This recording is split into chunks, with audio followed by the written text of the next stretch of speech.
Fala pessoal, sejam todos muito bem-vindos para mais um videozão aqui no nosso canal do BTG Trader e no dia de hoje a gente vai falar um pouco sobre os ciclos de mercado. Já escutou um pouco sobre acumulação, distribuição, as 4 fases de um ciclo e tudo mais? Então bora lá para a aula de hoje que você não vai se arrepender. Bora!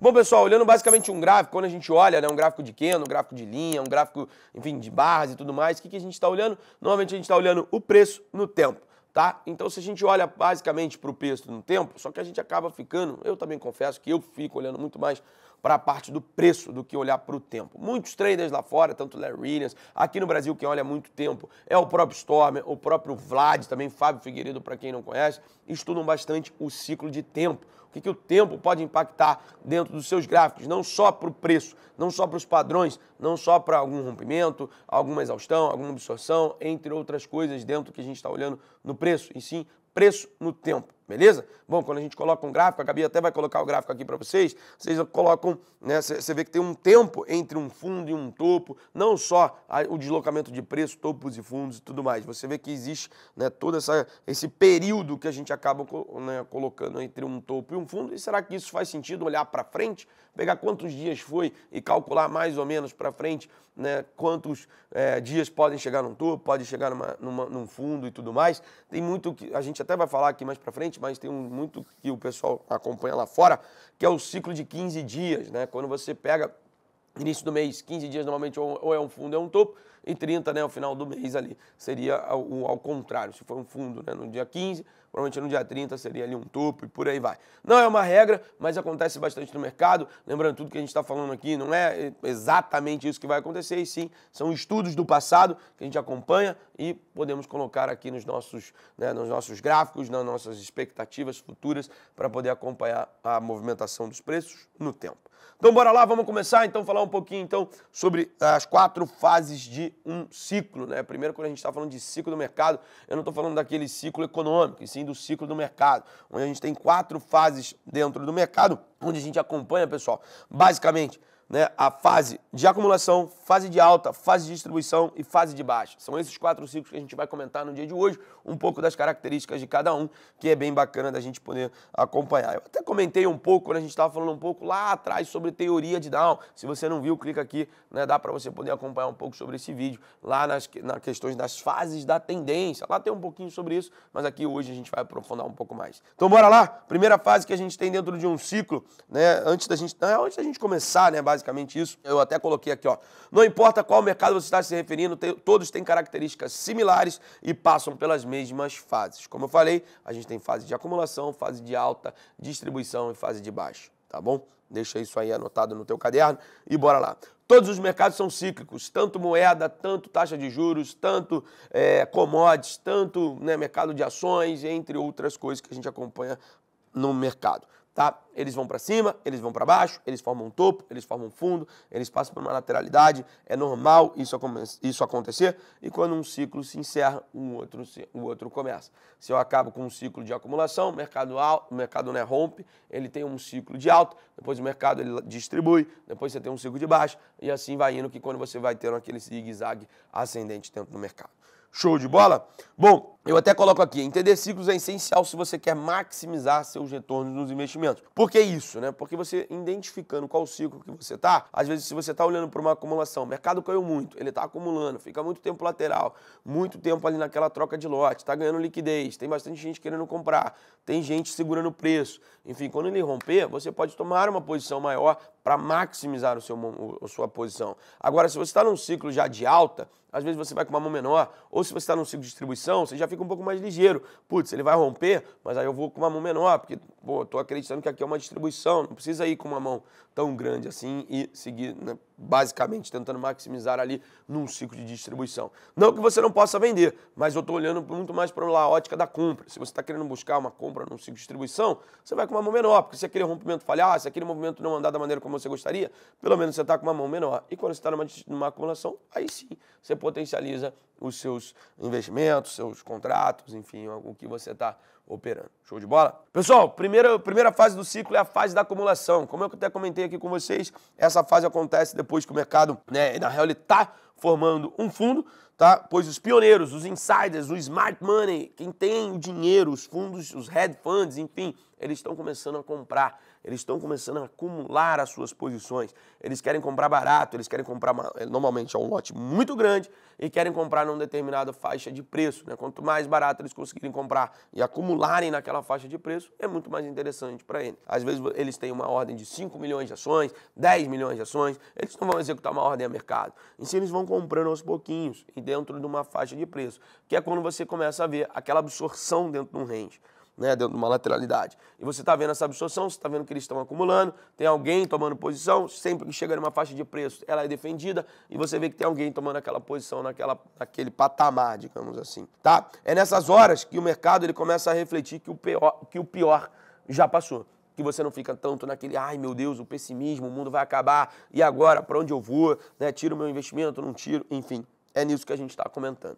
Show de bola? E também é quando você começa a olhar que as avaliações fundamentalistas estão muito atrativas e o sentimento de mercado normalmente é baixista, que é basicamente o momento que a gente está vivendo, certo? Você concorda comigo que a gente pode estar passando por um grande ciclo de reacumulação? Porque a gente teve uma pernada de alta ali em 2020, depois corrigiu um pouco, estamos mais numa lateralidade aqui dentro do nosso mercado, você escuta muito, né, pelos fundamentalistas, a bolsa está barata, a bolsa está barata, a bolsa está barata, mas está barata até quando? Né? Até quando também, né? Até porque você está escutando isso já tem um bom tempo. Mas é nesse momento que os múltiplos, né, que os preços ali ficam atraentes, dado o viés fundamentalista. O viés técnico, a gente pode estar passando por um grande ciclo de acumulação, para quem sabe, mais para frente surfar uma grande movimentação de alta. Aqui também eu até coloco assim, ó, artigos na mídia só falam em crise e perdas, os preços ficam estáveis e para cada vendedor jogando a toalha, né, desistindo do mercado, sempre tem alguém pronto para tomar aquela posição, que são os hedge funds, são, né, os fundos de investimento, são os smart moneys, enfim, tesourarias, entre outras coisas, que eles estão ali querendo buscar comprar e comprar barato e bastante coisa num preço atraente, é claro. E também o sentimento de mercado, como a gente falou, ele começa a mudar, né? Quando a gente está saindo de uma fase de acumulação, indo para uma fase de alta, é quando o sentimento de mercado ele começa a mudar um pouquinho. Você está saindo daquele pessimismo extremo, daquela fase em que está todo mundo, né? Putz, o mercado é de baixa, as pessoas estão jogando a toalha. Ele começa a mudar para um movimento mais neutro, ficando mais estável. Você vê que já não começa também tanto assim aquela briga ali, né, entre o comprador e o vendedor. Você está vendo que o mercado já começa a ficar mais estável mesmo, não tem aquelas agressões tão expressivas e por aí vai, beleza? Então, mais ou menos nessa linha que a gente está comentando do fim do ciclo da acumulação e indo para a fase de alta, pessoal, colocando aqui para vocês, é nesse estágio que o mercado ficou estável por um bom tempo, que ele ficou naquela lateralidade, que ele ficou naquela acumulação, que você teve bastante troca de lote, teve liquidez. Quem comprou, né, o Smart Money, ele já acumulou uma boa quantia de ações, de moedas, da commodity que for, dos contratos que ele está operando, enfim, e aí você começa a ter aquela movimentação de alta, que é quando o vendedor também cessa. Não tem mais gente defendendo o preço, o comprador vai querendo comprar cada vez mais caro, vai ter o vendedor cada vez em níveis, né, cada vez mais elevados, e você está tendo uma aceleração de preços, dado que as pessoas estão dispostas a pagar cada vez mais caro. Por isso, show de bola? É quando a gente também tem, né, os analistas técnicos, até coloco aqui, começam a perceber fundos e topos mais altos, reconhecendo que a direção do mercado e o sentimento mudou. Você começa já a perceber isso. Não só os analistas técnicos, mas quem está acompanhando o mercado, quem está olhando ali dia a dia, você vê que o mercado começa a ficar um pouco mais otimista, começa a aparecer mais gente acompanhando o mercado, começa mais gente querendo procurar, nossa, mas por que está subindo? Ah, mas e essa ação? E essa aquela? E não sei o quê. E você começa... Você já escutou isso? Eu já escutei. Várias e várias vezes. Já escutou, Vitinho? Várias vezes. Exatamente. Então, viu? É nessa hora que você começa a ter muito mais pessoas procurando pelo mercado. Quando você começa a ter aquele iniciozinho de alta. E a história na mídia começa a discutir a possibilidade do que o pior já passou. Que você começa a olhar, putz, o PIB começou a subir, mas normalmente PIB, né, um indicador já atrasado, né, olha muito mais para trás. O PIB subiu, as expectativas de futuras são melhores, a taxa de juros vai cair, não sei o que, entre outras coisas que já começa a olhar, né, numa melhora da nossa economia para frente, mas o mercado, lembrando, ele olha sempre para frente. Então isso já estava provavelmente no preço e o mercado já começou a ter aquela pernada de alta. O grande público entra, o volume do mercado começa a subir substancialmente. As avaliações fundamentalistas, elas ficam acima de níveis históricos e a razão e a lógica dão lugar à ganância, né? Quando você fica ganancioso para tomar suas posições, quando você, enfim, fica ali querendo cada vez mais aumentar lotes para tomar essas posições, seguindo uma linha bem interessante, de alta e por aí vai, porque você quer aumentar a posição, você quer aumentar o que você está ali exposto e querer lucrar cada vez mais, mas aí também entra um pouco da ganância. Até coloco aqui. Enquanto as pessoas físicas estão entrando, os gestores de recursos, lembra aquele Smart Money? Lembra, Vitinho? O Smart Money, aqueles fundos de investimento que já compraram barato, acumularam ali, ficaram numa faixinha ali, tomando posição na acumulação. Agora, eles, Vitinho, começam a, não vou falar desovar, mas eles começam a vender aos poucos sua posição, porque lembra, eles compraram muitas ações, eles compraram 10 milhões, 5 milhões, 15 milhões, 20, 30, 40, 50 milhões de ações. Como é que eu vou vender 50 milhões de uma vez só, Vitinho? Aí eu vou mover o preço, pô. Aí não dá pra mim, pô. Então ele vai vendendo de pouquinho em pouquinho, entendeu, pessoal? Então ele vai começando a vender um pouco, você começa a perceber que a alta vai diminuindo e que aqueles que estavam de fora acham que é uma boa oportunidade, porque a alta vai diminuindo, você fala, caiu, comprou, caiu. Já escutou isso, Vitinho? Caiu, comprou?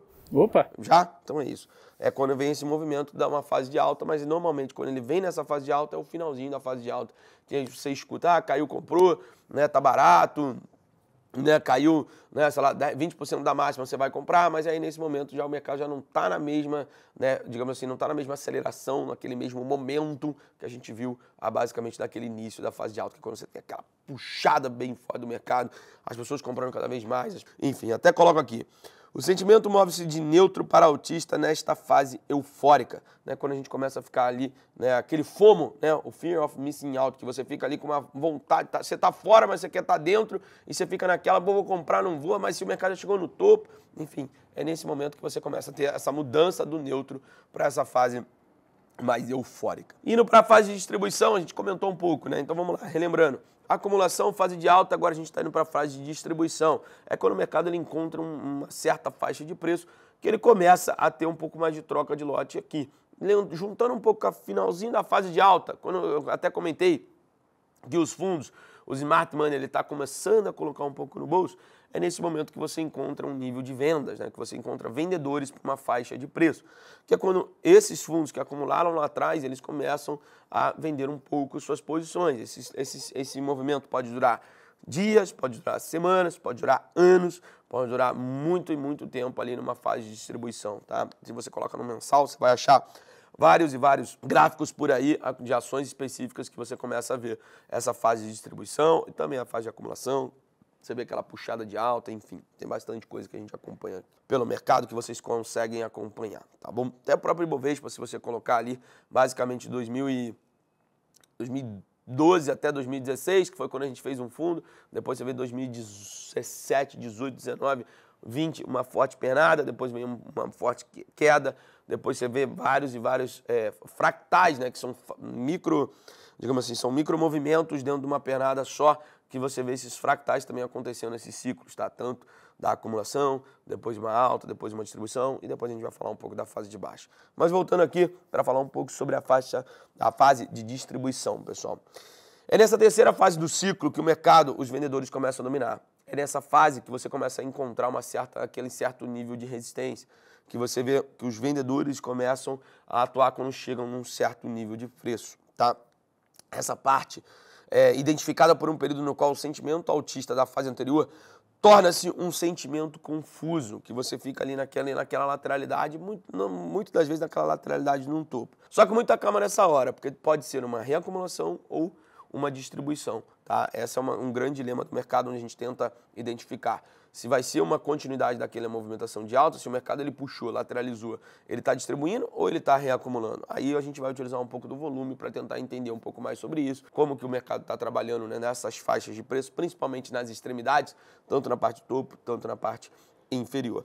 Bom, até coloco aqui, a fase de distribuição é um período muito emocional para o mercado. Como assim? Porque fica naquela, né, que, putz, agora vai, você já escutou aquela, agora vai? Dessa vez vai ser diferente? Então, é nisso que a gente começa a acompanhar né, no mercado. É nessa hora que os fundamentalistas eles estão em extremos. Em vários ativos, investidores de valores estão fora do mercado. O sentimento geral do mercado lentamente começa a mudar. E aqueles que forem capazes de vender ou obter lucros agora partem para empatar ou realizar uma pequena perda, né? Que normalmente é no fim da distribuição, que quando você, putz, comprei, agora vai, e normalmente você acaba comprando, né, no fim da fase da alta, indo para uma distribuição, o mercado começa a lateralizar e fica durante um bom período lateralizado e você começa a ficar, putz, o mercado não está da maneira como eu gostaria, acho que eu vou tentar zerar aqui, né, pelo menos no 0 a 0, ou então entregar para o mercado, nem que seja uma leve perda ali para zerar a sua posição, para, né, zerar o teu risco e por aí vai. Tá? Então é nesse momento que você começa a ter um fim da fase de distribuição. Indo para a fase de baixa, pessoal, onde a gente coloca aqui com vocês, basicamente, é o contrário da fase da alta, tá, pessoal? Quando você tem um movimento muito mais baixista para o mercado, quando ele engata aquela movimentação, que você vê aquele pessimismo extremo do mercado, o mundo acabou, agora, né, não tem mais bolsa, a bolsa vai, né, as empresas vão falir, enfim, várias e várias narrativas que você escuta por aí, é quando você tem aquela forte pancada para baixo, que é normalmente quando você sai dessa distribuição. Então pensa comigo, a gente está numa acumulação, você tem uma pernada de alta, você tem uma distribuição numa faixa normalmente de topo, e depois aí você tem duas maneiras, ou essa distribuição ela está indo para uma reacumulação, ou essa distribuição que você vê no topo, você está vendo para um movimento de baixa e volta até aquele pessimismo no mercado. Lembrando que isso são ciclos, né? Isso acontece tanto em fractais maiores, tanto em fractais menores, ou seja, em time frames maiores que a gente acompanha, vindo para um mensal, vindo para um semanal, depois vindo para um diário, vindo para um 60 minutos, vindo para um 15 e vindo para um 5, tá? A gente acompanha. Ó, Vitinho, sabe o que é isso? O que é isso? É o alarme para o pessoal deixar o like. Se você está aqui, está acompanhando o vídeo, não esqueça de deixar o seu like, compartilhar com seus amigos e também se você está gostando, deixa aqui nos comentários o que você está achando dessa aula, o que a gente pode melhorar por aqui. Bom, Vitinho, eu até deixo aqui para o pessoal, a Gabi vai colocar na tela aqui para vocês um ciclo sobre toda essa movimentação que eu até acabei de comentar aqui, desenhei com a mão, mas vai ficar bonitinho na tela aí para vocês agora, onde eu coloco acumulação, alta distribuição e depois você tem uma movimentação de queda, tá? Como eu falei, esse ciclo ele pode durar semanas, vários anos, depende do mercado, depende do horizonte de tempo que você está acompanhando. Vimos que o mercado ele fica alternando, né, períodos de força com fraqueza. Você vê que movimentos de alta, às vezes, normalmente você vê aquele certo, como a gente até comentou, um otimismo, todo mundo feliz, todo mundo alegre, todo mundo, né, o mundo é uma mil maravilhas. E quando o movimento fica um pouco mais fraco, meu amigo, aí as pessoas começam a ficar preocupadas, elas começam a querer correr atrás de proteção, começam a querer, né, sair dessas posições que estão compradas e por aí vai. Então, uma eterna briga entre força e fraqueza. E dentro dessa força e fraqueza que é quando você vê esses ciclos acontecendo. Tá bom? Você tem também, né, um movimento de euforia. Dentro dessa, claro, né, de força e fraqueza, você vai ter uma euforia de mercado, você vai ter um pessimismo de mercado ali, normalmente no movimento de fraqueza. Bom, o Vitinho, até falando aqui com a galera já, vindo aqui, a gente coloca assim, ó, vendo como esse é um padrão repetido, alguns analistas concentram suas atenções na tentativa de prever padrões usando a teoria dos ciclos. Como eu já comentei, os ciclos tem dois aqui no Brasil que usam bastante, que é o Stormer e o Vlad. Lá fora tem o Larry Williams, que ele utiliza tanto o ciclo, que eu vou até comentar, sabia que tem ciclo presidencial, ô Vitinho? Ciclo de 15 dias, ciclo das commodities, meu amigo, tem bastante ciclo de tempo que a gente acompanha. Quem trouxe isso publicamente para o mercado foi o Weyr Rich, eu até já comentei um pouco sobre ele quando eu fiz o efeito barômetro do mercado. Se você não assistiu, vale acompanhar a perspectiva da Bolsa de janeiro. Eu comento um pouco sobre o que esperar depois que o janeiro fecha, como é que é o sentimento do mercado, né? Se você já ouviu falar do efeito barômetro de janeiro nas bolsas. Então, o Weyr Rich, ele tem um livro chamado Stock Traders Almanac. Ele é anual, onde ele estuda basicamente ciclos do mercado, não só o ciclo do janeiro, de fevereiro, ele traz vários dados estatísticos, ele também fala bastante ali sobre isso que eu até comentei com o Vitinho aqui e que eu estou comentando com você, que é o ciclo presidenciável, né? Como que um ano, né, após o ano de eleição, como é que ele funciona, o terceiro ano de eleição, o segundo ano de eleição, enfim, ele vai estudando vários e vários temas do mercado e colocando dentro desse almanaque, digamos assim, trazendo vários e vários dados estatísticos. É bem bacana de acompanhar. Lembrando, isso não é o certo ou o errado, e sim, aquilo são dados estatísticos. né? Ou seja, são dados que a gente olha para trás para olhar para frente, trazendo uma certa expectativa para o mercado. Bom, pessoal, e ele colocou aqui alguns outros efeitos dentro basicamente desse Stock Traders Almanac, onde a gente até tem aqui, depois eu até mostro para a galera na live, é um videozinho não, é um livrinho azul. Cara, bem bacana, tem bastante coisa ali, bastante dados estatísticos que a gente acompanha para acompanhar esses efeitos do ciclo, né, no mercado. A gente falou um pouco do ciclo do mercado, mas aqui ele fala bastante do ciclo do tempo. Tá? Eu trouxe aqui alguns exemplos que eu consigo listar aqui para vocês. Como eu falei, é o barômetro de janeiro, que é aquele que basicamente, como o fechamento do mês de janeiro, ele pode trazer um sentimento para o fechamento do ano, tá? Ele faz um estudo para SP500, eu fiz um estudo para o Ibovespa aqui, mas é bem bacana de acompanhar. Se você ainda não viu, vale dar uma olhada, a perspectiva da Bolsa lá do mês de janeiro. Ele comenta assim, ó, quando a S&P está em alta em janeiro, ele fechará o ano mais alto do que abril. Desde 1950, essa regra tem uma leitura precisa de 90%, é isso aí mesmo. Claro que dentro do meio do caminho vai ter volatilidade, né? Não adianta nada você também, fechou janeiro em alta, vou comprar o S&P porque, né, 90% das vezes ele tende a fechar o ano no positivo. Beleza, ele pode fechar o ano no positivo, mas pode ser aquela montanha-russa, sabe? Tinha aquela montanha-russa, você vai e volta, uma doideira, e depois ele acaba fechando no terreno positivo. Mas ele fechou, né? Ele também traz aqui que o terceiro ano do presidente, desde 1939, o terceiro ano de um período presidencial, sempre é um ano de alta no Dow Jones. Sabia dessa? Eu também não sabia. Eu tive que procurar aqui e entender um pouco mais. Enfim, tivemos a eleição do Biden, agora recentemente lá fora. Então, no terceiro ano, né, de governo do Biden, é esperado um ano de alta para o mercado americano. Claro que isso são, né, dados estatísticos desde 1939. Tem bastante dado aí, né, Vitinho? Estamos quase 100 anos de dado aí. Ele também coloca aqui o ciclo de eleição presidencial, as guerras, as recessões e mercados baixistas tendem a iniciar nos 2 primeiros anos, ao passo que a prosperidade, ou seja, que a melhora, né, desse mercado e os mercados altistas tendem a ocorrer nos 2 anos posteriores. Outra coisa que ele também coloca é o ciclo sazonal. Sabia que tem sazonalidade no mercado? Exato, tem sazonalidade, principalmente nas commodities, tá? Commodities tem bastante sazonalidade, dado, né, os períodos de safra, entre outras, né, os entre-safras, enfim. Ele coloca assim, produtos como milho, suínos e óleo são os mais afetados pela sazonalidade. No entanto, estão ocorrendo mudanças na sazonalidade do setor agrícola, porque muitos produtos alimentícios agora são produzidos e espaçados, né, no sul, né, e na entre-safra. Tá? Então você tem todo esse movimento que acontece nas commodities. Então você tem sempre, para quem opera commodities, principalmente aqui no nosso mercado, boi, milho, soja, café, tem bastante sazonalidade entre eles, né? Quando às vezes um tá bom, o outro vai estar num cenário mais delicado e assim vai alternando, tá? Então é sempre bacana acompanhar esses ciclos da sazonalidade para você que opera as commodities. E até os próprios produtores, né, acompanham isso bem de perto para fazer seus hedges, travar às vezes alguma safra e por aí vai. Ele também coloca aqui o ciclo decenal, que a teoria afirma assim, ó, que os anos que terminam com 3, 7 e 10 e às vezes 6 são normalmente anos de baixa. E que ano que a gente está, Vitinho? 2023, né? Meu amigo, ele coloca aqui, ó, 3, 7 e 10 geralmente são anos de baixa. Será que isso vai acontecer? Será? Janeiro fechou positivo. Será que a gente vai conflitar aqui? Janeiro fechou positivo, vamos ter barômetro ou não vamos ter? Ou será que vai ter o ciclo decenal que vai ser realmente um ano de baixo? Vai ser positivo, Vitinho. Positivo, né? Deixa subir. Deixa subir, Vitinho. Otimismo, alegria, cara. Chega desse, depressão. Todo mundo pessimista, Vitinho. Já não deu, aguento já. mais isso, Vitinho. Olha esse solzão que tá aí fora. Exato. Exato. Aqui, vamos ficar triste? Não tem como. Pessimista? Não tem como. Não esqueça. Bom, bora lá. Ele fala assim, que os anos que terminam em 5, 8 e a maioria em 9... em 9, na maioria, eles são anos de alta para o mercado, tá? Então, ele acaba estudando desde 1939, isso para o mercado. Ele pega e acompanha os anos que terminam em 5, em 3, em 7, em 8, em 10, 6.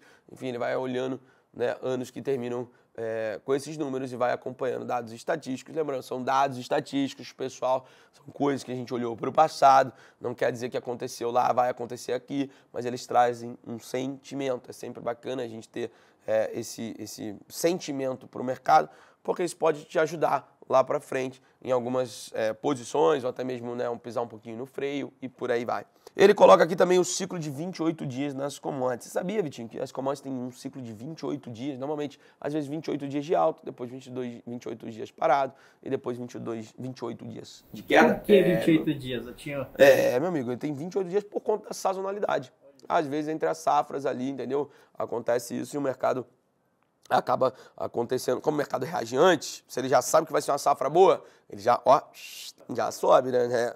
Se vai ser uma safra mais ou menos, aí ele, ó, para baixo. Se não vai ser, se eles não têm um sentimento, Vitinho, aí o mercado fica aquele mais travadão. Sabe aquele truncado? O pessoal fica perdido. Vou comprar, vou vender, não vou fazer nada, vai subir, vai cair, agora vai. Nem volta, nem... Exato. Esse é cruel, Vitinho. Esse é cruel. Pessoal, chegamos ao fim de mais um vídeo. Se você gostou, não esqueça de deixar o seu like. Falamos um pouco aqui hoje sobre ciclos de mercado, ciclo de alta, na real, ciclo de acumulação, ciclo de alta, distribuição e depois baixa. Se você gostou, não esqueça de deixar o seu like, também compartilhar com seus amigos e também deixar aqui nos comentários o que você achou dessa aula e feedbacks para a gente poder produzir mais conteúdos aqui para vocês, tanto positivo quanto negativo. Fique à vontade, a gente está aqui para somar com vocês e bora junto nessa. Tá bom, pessoal? Nos vemos numa próxima e até lá. Tchau, tchau.